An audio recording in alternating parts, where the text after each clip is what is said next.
Okay, are we are we ready to start? Sounds as though I'm not. Thank you all very much for coming along to Czechoslovakia. I'll just tell you a quick little story about how this happened. I was quite interested in 1968. Some of you, maybe not all of you, might remember 1968. It was a tumultuous year, big things happened, won't go into all of them now, but one of the things that happened was the Prague Spring. And I became quite interested in this, and I thought, well, there's more to this than just one segment of talking about 1968, so that's how this began. I will come in a minute to the handout, but first, when I say Czechoslovakia, and that's what it looks like today. When I say Czechoslovakia, what comes to mind? Anyone? Skodas. Hold on, one at a time. Someone from over here said Skodas. Scovis. Oh, the car. Covis, yeah. That was made during the communist years, I think. Anybody, yes? The split, yeah. Dvorak. It's funny that you say that, Kathy. And Stuart, yes, you've been there, of course. I've been there quite a few times. The Black Theatre of Prague. Right. So we've got Dvorak, the Black Theatre of Prague, so we could say that's arts and theatre, and we've got the car, which is manufacturing. And Dubček. And an artificial combination of ethnic backgrounds. Yes, there's quite a story to that I'm not going to go into, but recently a book came out about that argues that really was the driver of change. I disagree, but anyway. Okay, well, thank you for your contributions, but that gives us a bit of an idea about the country. There was very strong arts component and also a strong industrial component, but we're not going to be talking about that so much today because we're going to go back in time a bit. I hope you all have a copy of the handout. This is what it looks like. So everyone who wants one's got one, I hope. They were on the table just at the entrance there. I'm not going to take you through what's on there. You can do that at your own leisure. And Stuart's very kindly got some, so if you haven't got one, just put up your hand and he'll furnish you with one. But let's talk about today. And today you'll hear about the Habsburg Empire. We'll talk about the rise of nationalism and its consequences. And we'll talk about Czechoslovakia's founding and the interwar years. But let's turn the clock back quite a way to when the first people who populated this area, and they arrived in about the 1st century. There were a few Slav groups, of which the dominant one was Czech, and they dominated for centuries. The region we are talking about has been known by various names over the centuries, but for simplicity and clarity, I will refer to it as Czechoslovakia, which was part of the Habsburg Empire that dominated Europe for 5 centuries. The Habsburg name comes from a castle that was built in 1020 in what is now Switzerland. The castle was built by a German nobleman whose grandson Rudolf was the first to use the name Habsburg. He became known as Rudolf I. A turning point in the Habsburg Empire's development was on the 1st of October 1273 when Rudolf was elected King of the Romans.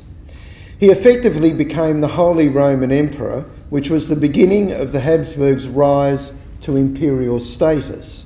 Various wars over the centuries brought what is now Czechoslovakia in and out of the empire.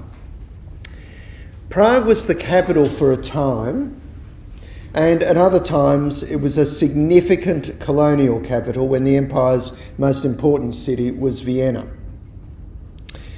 In the first half of the 14th century, the King of Bohemia, Charles, had a vision for Prague. He wanted it to be a centre for Christian pilgrimage like Rome, Constantinople and Jerusalem. He turned Prague into a massive building site to create a city that he said would one day be lauded as the loveliest gem in the stone crown of the world. Charles also founded in 1348 a university, the Charles University, the first in Central Europe, which attracted academics and students from throughout the continent. It infused Prague with science and philosophy. Charles created a new town by demolishing timber shacks and slums and replacing them with stone buildings.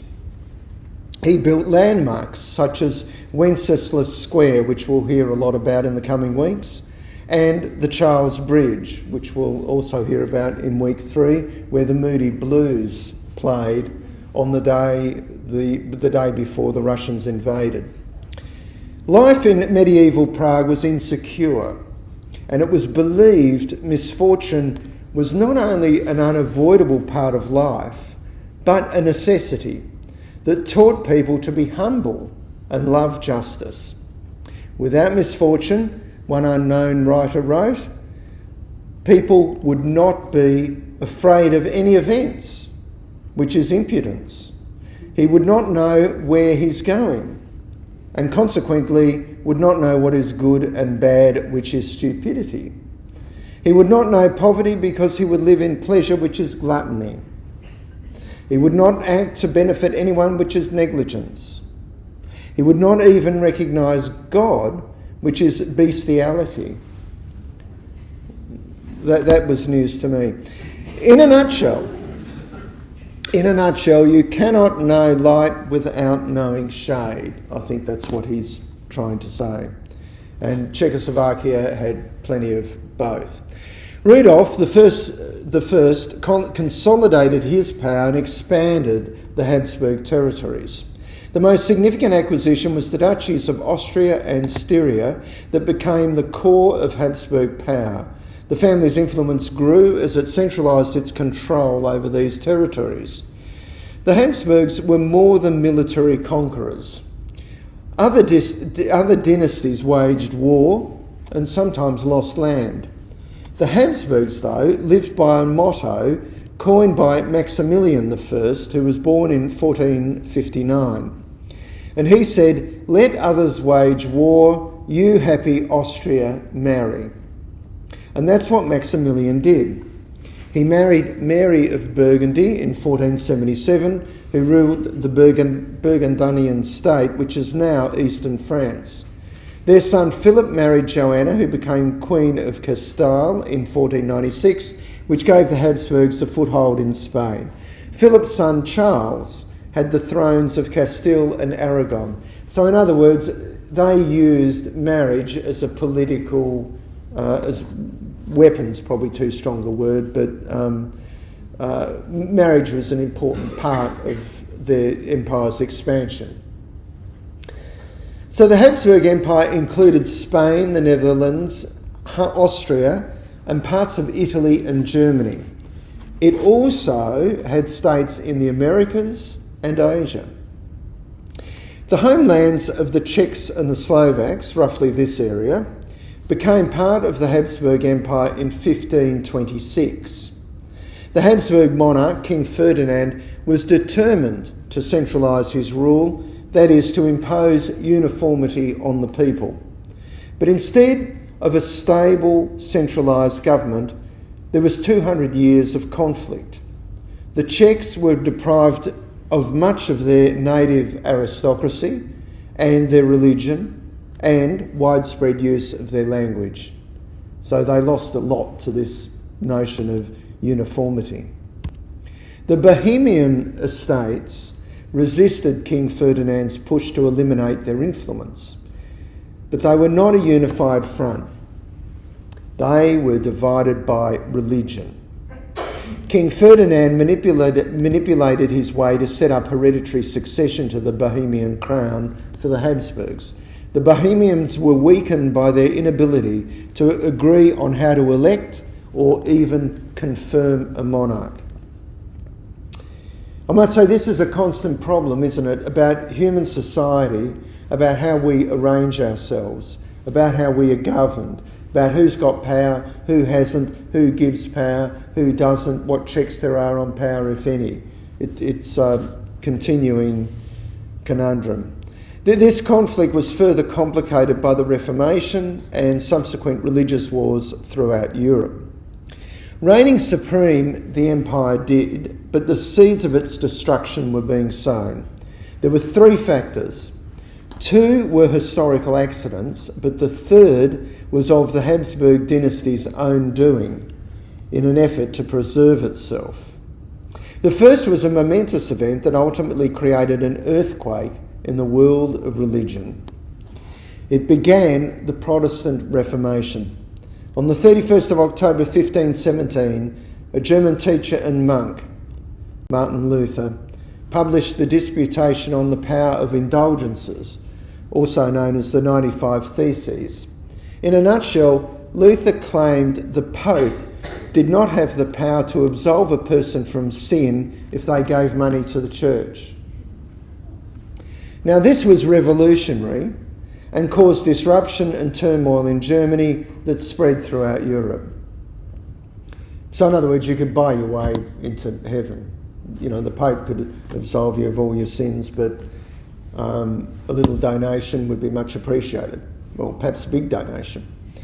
So the Habsburgs weren't converts, and there was resistance, ostensibly on religious grounds, of the Habsburgs' authority. Habsburg's opponents used religious resistance as a cover for political resistance. The second factor was the Ottoman Turkish Empire's expansion into Central Europe. Here's the Ottoman Turkish Empire in 1481. That map's not a bit blurry, I'm sorry, but now let's have a look at it in 1566.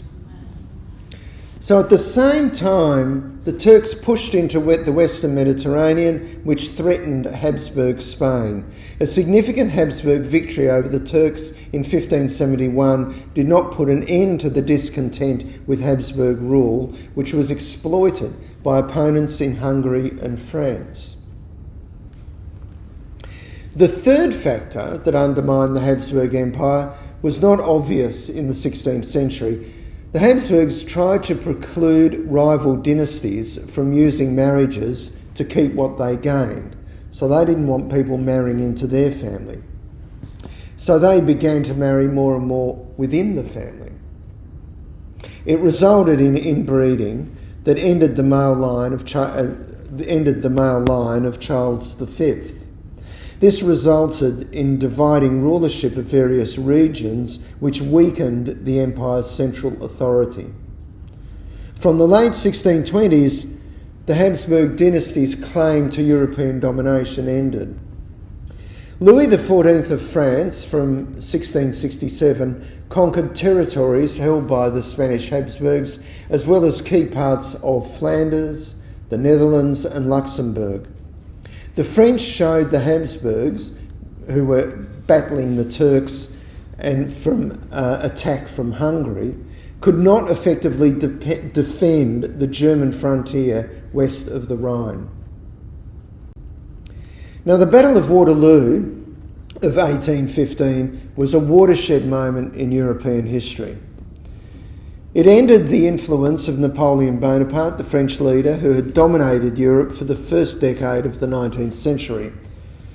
The consequent Congress of Vienna, after the battle, divided post-Napoleonic Europe among the major powers, and the major power was the Austro-Hungarian Empire, the Habsburgs. Austria and Prussia would still rule over much of the continent, much of Europe. Czechoslovakia would continue to be part of the empire and Prague a provincial capital. The voices demanding regional authority became louder in the mid-19th century. Remember, this was during the Industrial Revolution. It was at a time when Karl Marx and other left-wingers were having an impact with their critique of capitalism. And it was also a time throughout Europe where there was this rise in nationalism. The Habsburg Empire wasn't immune from the fervour for change, especially the rise of the Czech and Slovak nationalism. A Pan-Slovak Congress was created. A meeting in Prague passed resolutions that included demand for autonomy over land and a separate government. These demands were refused. The rebels staged a short-lived revolt that failed. The nationalists didn't get what they wanted, but their demands were the first expression of a Czech national identity. Expressing national identity started to become a major political issue throughout Europe from the 1870s. The rising nationalism attracted support in Czechoslovakia from farmers and the lower middle class. Hungarian Slovaks' support for independence from Austria was given a boost in 1875 when the Hungarian government that had jurisdiction over Slovaks implemented what it called assimilation laws. They were anything but. Slovaks were discriminated against. Their language schools were closed, they were excluded from working for the government, and political activists were persecuted. The Industrial Revolution also increased support for demands for independence. An economic boom in Czechoslovakia increased its importance and influence in the Habsburg Empire. With prosperity came a rise in nationalist fervour, and demands for independence became stronger and louder. At the beginning of the 20th century, Prague was a cosmopolitan city of about 500,000 people of various backgrounds, religions and nationalities. There were Czechs, Germans and Austrians. The city was next in importance to Vienna and Budapest, and one of the main centres of the Austro-Hungarian Empire. In the latter years of that empire, a census showed that the area that was to become Czechoslovakia was made up of Bohemians, Moravians and Silesians who identified themselves in a census as speaking one language, Czech. There were 6 million of them, and they were the biggest group. Self-declared Germans, of whom there were 2.5 million, were the second biggest group. I'm telling you about this for you to keep this in mind for next week when we talk about the Munich betrayal, but we'll come to that. But what I want to convey here is this mixture of ethnic mix of these people living in relative harmony. Slovak speakers, there were 2.5 million of them. For them it wasn't so much language as religious differences that delineated communities in the medieval kingdoms of Bohemia and Hungary. So it was a cultural mix. Seeking to create one identity from that was no easy task. But that didn't deter a trio of nationalists who wanted change. They were all philosophers. Milan Rastislav Stefanik, Edvard Beneš and Thomas Masaryk, they were the trio, and their goal was to unite the Czech and Slovak people in one independent nation free from Austro-Hungarian rule. To this day, they are considered the heroes and the founders of Czechoslovakia.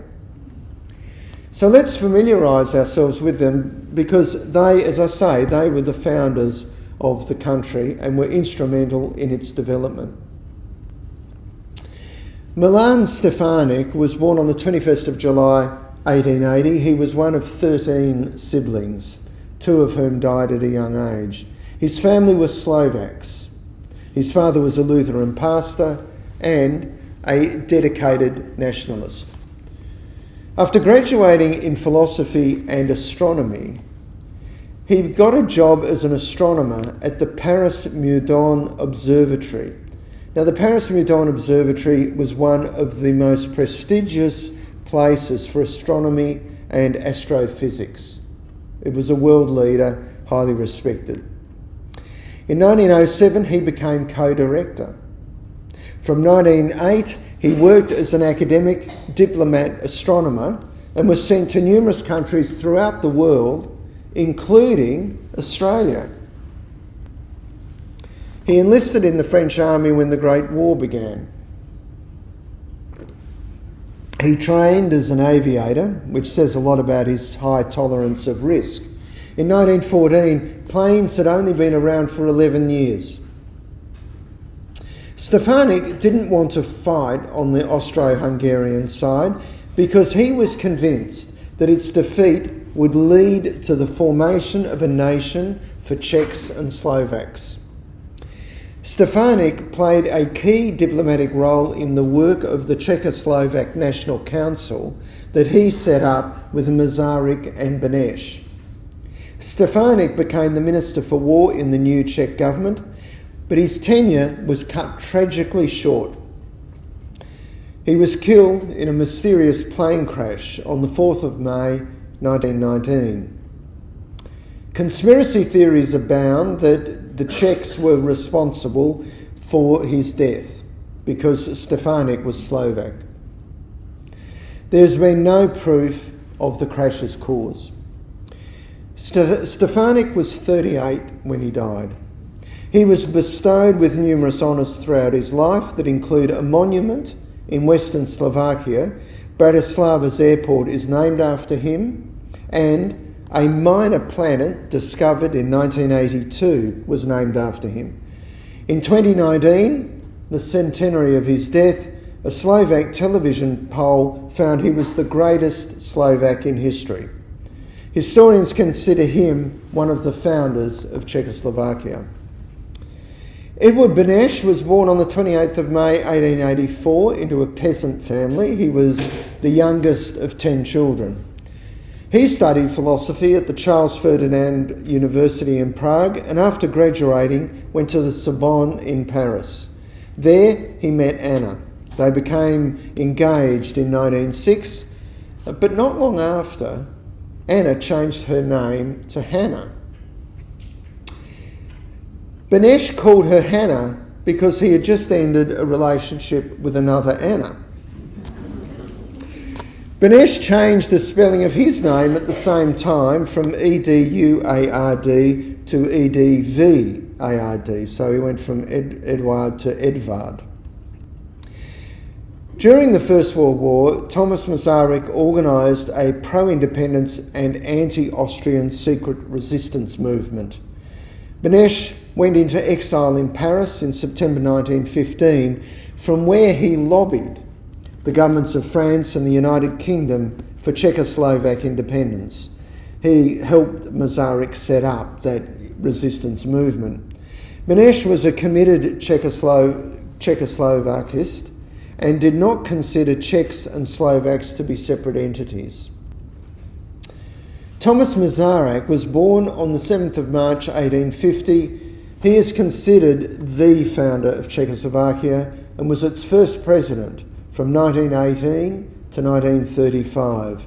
His father was a Slovak coachman. His mother was a maid from a Germanised Moravian family, so his cultural heritage was mixed. Masaryk was appointed Professor of Philosophy at the Czech University of Prague in 1882, and his political thinking was progressive. His first major work was a study of suicide as a mass phenomenon of modern civilization. He also wrote about Czech's religious heritage and equal rights for Slavs in the Austrian state. He founded 2 journals, one of which he turned into a political review in 1889. He became a leading member of the opposition in the Austrian parliament. When the war began in 1914, many Czechs and Slavs didn't want to die for the Habsburg Empire. They perceived it as a foreign government. A large number refused to fight, and those that did, many defected to the Russians. Another factor that strengthened the nationalist cause was an increase in political surveillance. Masaryk went into self-exile in Switzerland and travelled throughout Western Europe during the war and won the support of Czech and Slovak groups who wanted independence. He became known as the leader of the underground Czech liberation movement. Masaryk, with Beneš, formed the Czechoslovak National Council in Paris in September 1915. Stefanik represented Slovak interests. Branch offices were set up in other Allied countries. So this move to create a country was really gaining momentum and support from other countries as well. There's a quote that you might have heard that is incorrectly attributed to Vladimir Lenin. Whoever said it had a way with words, and these words describe the founding of Czechoslovakia, although the person wasn't talking about that, they were talking generally. There are decades where nothing happens and weeks when decades happen. The agitation for Czech and Slovak independence from the Austro-Hungarian Empire began in the mid-1800s.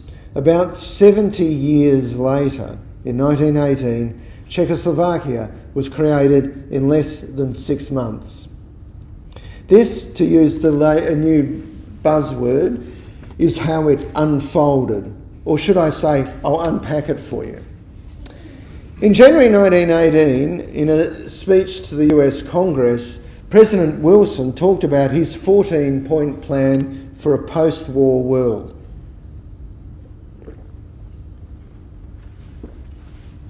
This was significant not just because of the points in the plan, but also this was the first time that the United States was stepping up to take a larger international role than it had before and to play a part in how the Western Europe, or Europe generally, was governed. So point 10 of Wilson's 14-point plan provided for Austro-Hungarian Empire states to determine their future independently.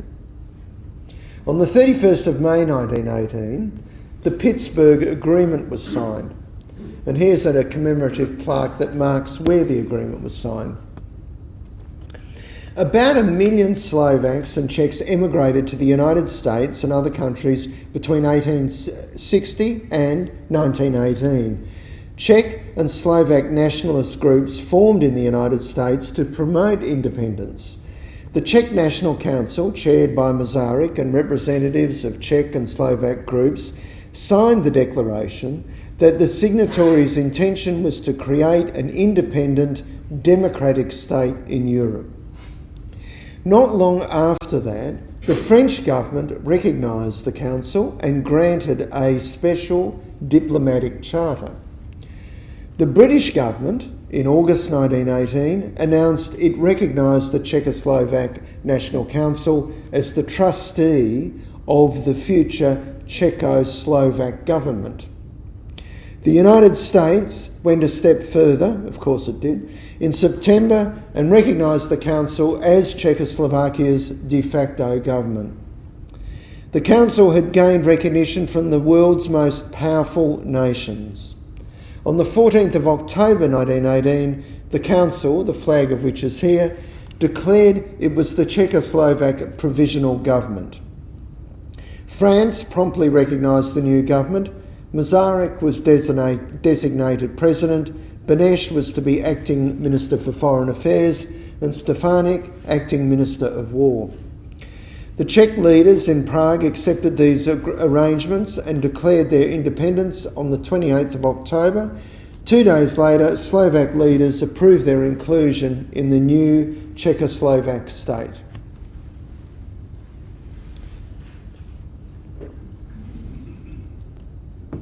One of the reasons for the speed of the establishment of Czechoslovakia was the disintegration of the Habsburg Empire.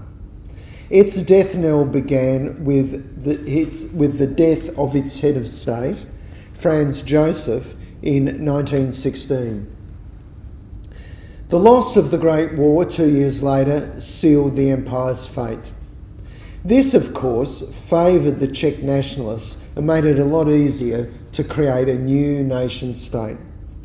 On the 6th of January, a group of Czech parliamentarians met and issued what it called the Declaration of Independence of the Czechoslovak nation, which declared the resolve of the people to be free of 300 years of denationalising oppression and the establishment of a democracy that guaranteed freedom of speech, assembly and religion.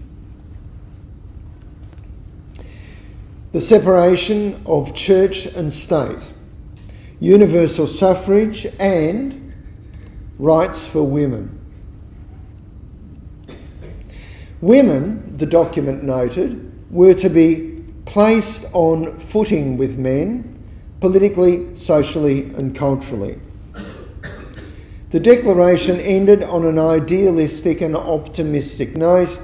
Democracy is victorious, the longed-for age of humanity is dawning. The declaration was recognised by the French in June and later the British and Americans. Czechoslovakia's independence was proclaimed on the 2nd of October 1918. One Czech writer at the time wrote, "We all believed, wanted to believe, forced ourselves to believe that now there would be an age of justice, that all evil would be punished, the righteous would be rewarded, the world would be how it should be, without wars and injustice, blood, defeats, humiliation." So I'd like you to keep that in mind because I think it's worth doing as we see how things developed or unfolded. The new nation was surrounded by hostile neighbours from the outset. So the new government signed treaties with Yugoslavia and Romania. You can see here Hungary, even Germany was considered a possible threat. And as I said, it signed treaties with Romania and Hungary, both of which it shared borders. So you can see that it's surrounded by countries that might like to take a bite of it or a bit more. So, the Czechoslovakia also signed a treaty with France. And I'd ask you to keep this in mind for next week as well. The treaty was a mutual defence treaty, and it was designed to provide protection against Germany.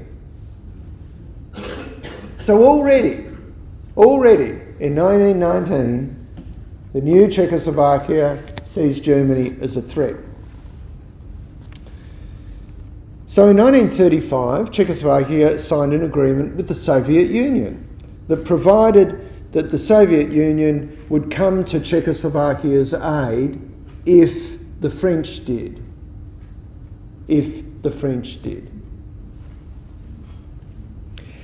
The First Republic's constitution provided for a two-chamber parliament. The Chamber of Deputies had 300 members elected for 6 years. That's equivalent of, that is similar to our House of Representatives and in our state, the House of Assembly. The Senate had 150 members elected for 8 years. The Senate, House of Review, same as our Senate and the Legislative Council in our state. There was universal suffrage for all over the age of 21 for elections to the lower chamber. So that was women. There were no property qualifications. The only qualification you needed to vote was to be age 21 or more.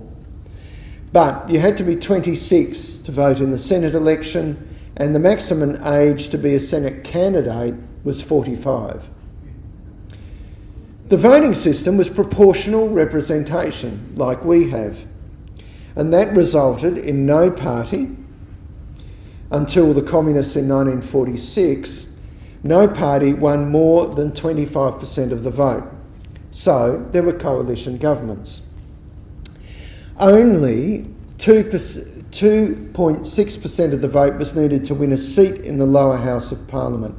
That resulted in 10 or more parties being represented. No single party ever won enough votes to win the 151 seats needed for a majority. So no one ever got a majority.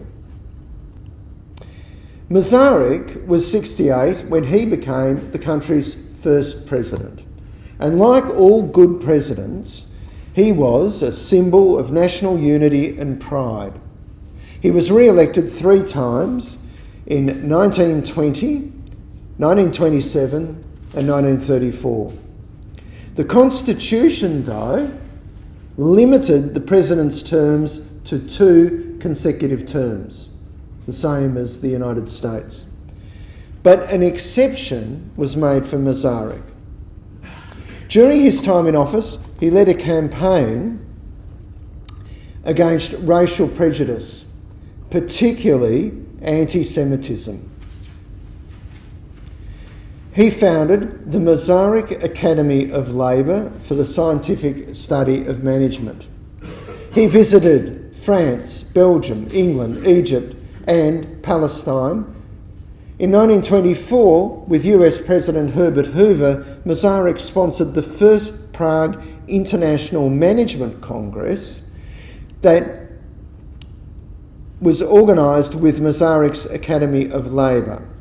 More than 100 global labour experts attended. This doesn't seem a big deal to us, but back in the 1920s, the study of management and labour and production and things like that were a new science and a big thing. And here, the president of Czechoslovakia is leading the way, leading the United States. Now, Czechoslovakia, as I've said, had a succession of minority governments. In the 17 years of Masaryk's presidency, there were 10 cabinets headed by 9 prime ministers. 17 years, 10 cabinets, 9 prime ministers. If you believe the supporters of that majority government is the only type of government that can deliver stability and prosperity, if you believe that, then Czechoslovakia should have been a basket case. Chaos, inertia and instability is what you'd expect. But despite the frequent changes of government, the country was stable. The economy boomed despite the Great Depression. Czechs were better off than most people in most countries when the Great Depression hit. The reason was Masaryk, whose steady hand on the tiller of state made for plain sailing. Behind that steady hand was a high domestic and international standing, which gave him more power and influence than the framers of the Constitution intended. The President was elected by both chambers of Parliament in a joint session.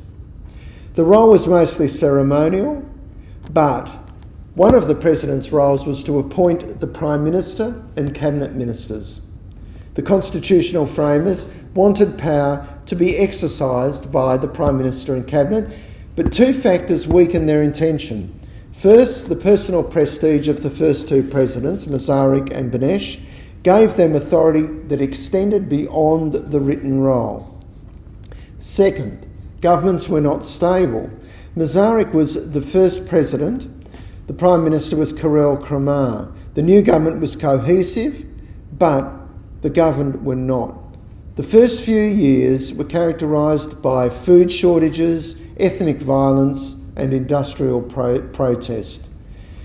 But Masaryk held the country together.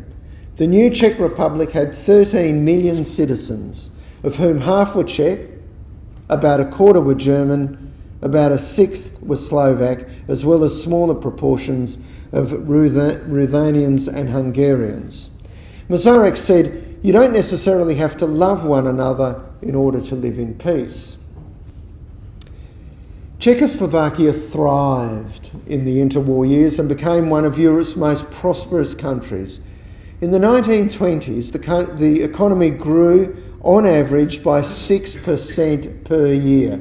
6% growth per year.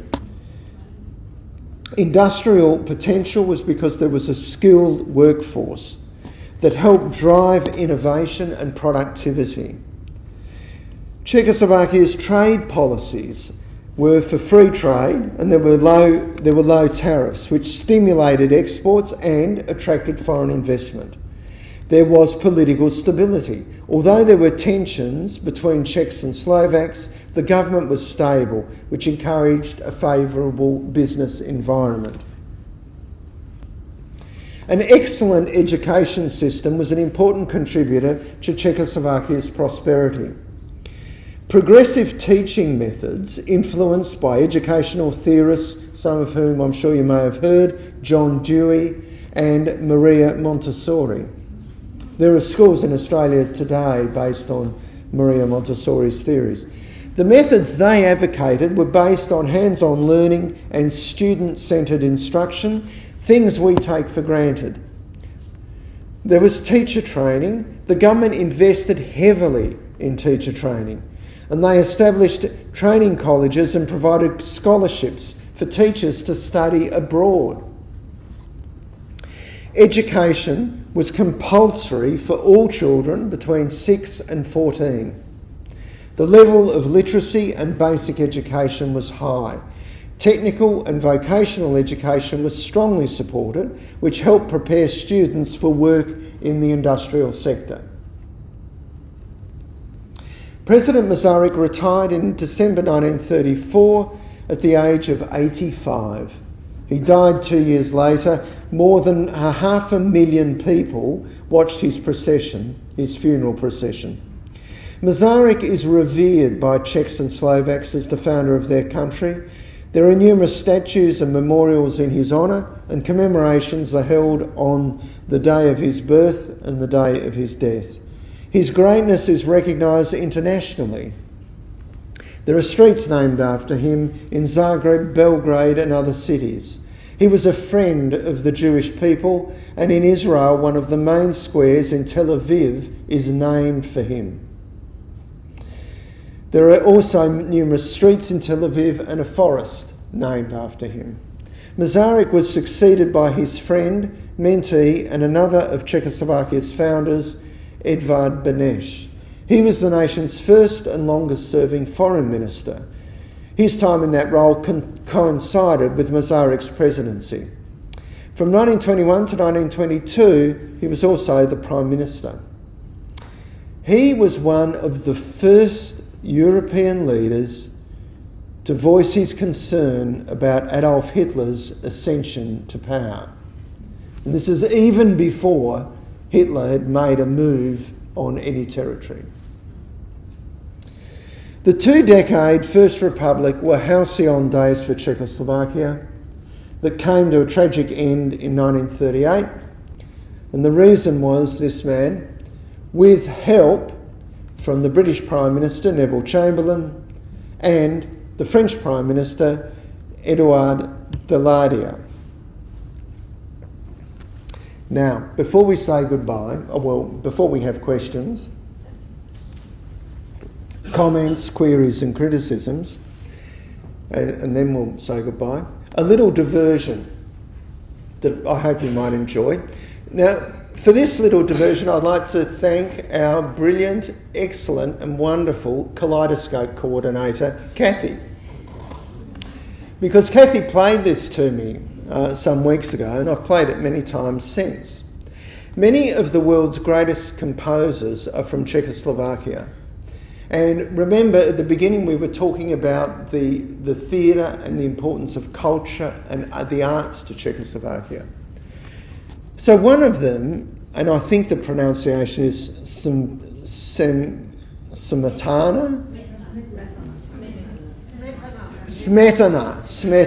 Okay. Well, Smetana composed, and it's called My Fatherland in English, but it's the Moldau.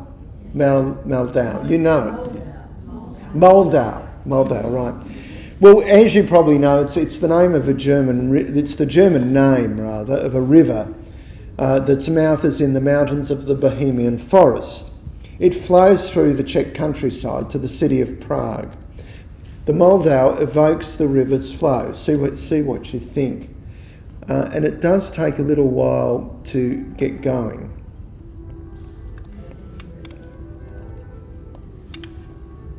Can you hear that? Yes, it's enough for now. It'll get bigger. Yeah.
Look, it seems a shame to stop there because it's such a beautiful piece of music. But I'm just conscious of the time, and I wanted to remind myself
myself about what we talked about today.